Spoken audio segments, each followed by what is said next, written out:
லக்ஷ்மீ வல்லபாரம்பாமிகனோ மணிமத்தியமாஸ்மதாச்சாரிய பரியந்தாம் வந்தே குரு பரம்பராம்.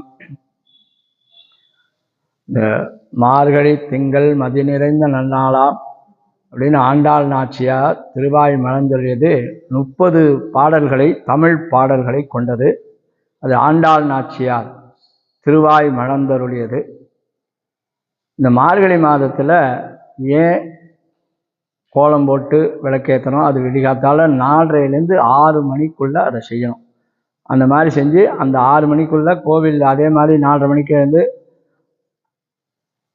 எல்லாரும் பிரதர்சனம் பண்ணி கோவிலுக்கு வருவா. ஒரு 6லேருந்து 6:30க்குள்ளே கோவிலில் பூஜை நடக்கும். இது இருக்கான்னா, நித்தமே நம்ம வீடுகளில் முன்னெல்லாம் வந்து வீடு கட்டும்போது வீட்டில் வந்து மாடம்னு சொல்லி, பெறைன்னு சொல்லுவாங்க, மாடம்னு சொல்லுவாங்க.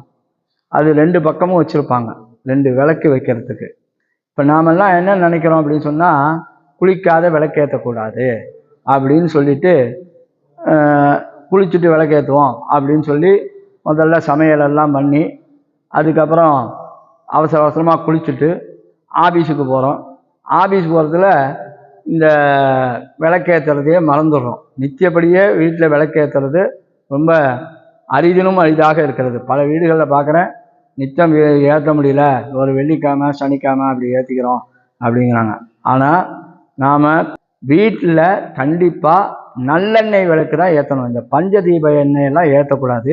நல்லெண்ணெய் விளக்கு, பல்லு தேய்ச்சிட்டு முகத்தை கழுவிட்டு ஒரே ஒரு குங்குமத்தை எடுத்து அப்படி நெத்தியில் வச்சுட்டு, அதுக்கு தான் கோவிலில் கொடுக்கக்கூடிய பிரசாதங்களை அந்த பூஜை ரூமில் வைக்க மாட்டாங்க. அது தனியாக ஒரு இடத்துல வச்சுருப்பாங்க.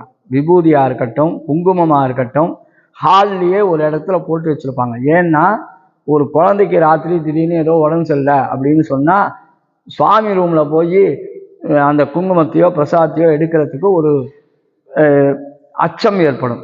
அந்த மாதிரி இல்லாத ஹாலில் வச்சுருந்தோன்னா டக்குன்னு அந்த இதை எடுத்து சுவாமி பிரசாதத்தை அவளுக்கு எந்த நேரமும் விடலாம். குங்குமம், பெருமாள் குங்குமத்தை அங்கே வச்சுட்டு காத்தால் எழுந்தோடனே பல்லு தேய்ச்சி நித்திய கர்மானுஷ்டானங்கள் சொல்லப்படுகிறதெல்லாம் முடிச்சுண்டு மூஞ்சி இளமில் வந்து அந்த குங்குமத்தை லேட்டாக எடுத்து நெற்றியில் இட்டுண்டு 2 விளக்கு ஏற்றி வாசலில். இதெல்லாம் எப்போ பண்ணணும்னா 4லேருந்து 6 மணிக்குள்ளே பண்ணிவிட்டு அதுக்கப்புறம் நீங்கள் குளிச்சுட்டு அதுக்கப்புறம் நீங்கள் தலிகையெல்லாம் பண்ணி சமையலை பண்ணி அது இப்போ சுவாமிக்கிட்ட கொண்டு போய் விளக்கேற்றி, நேரம் இருந்தால் சுவாமிக்கிட்ட வச்சு நைவேத்தியம் பண்ணி பண்ணலாம். இல்லை ஆஃபீஸ் போகிற அவசரம் அப்படின்னு சொன்னால் சமையல் கட்டிலேருந்து அப்படியே மனசால பெருமாளை தாமிக்கலாம். அதைத்தான் சொன்னால் ஆண்டாள் நாச்சியார், வாயினால் பாடி மனத்தினால் சிந்திக்க அப்படின்னு சொல்லியிருக்கா.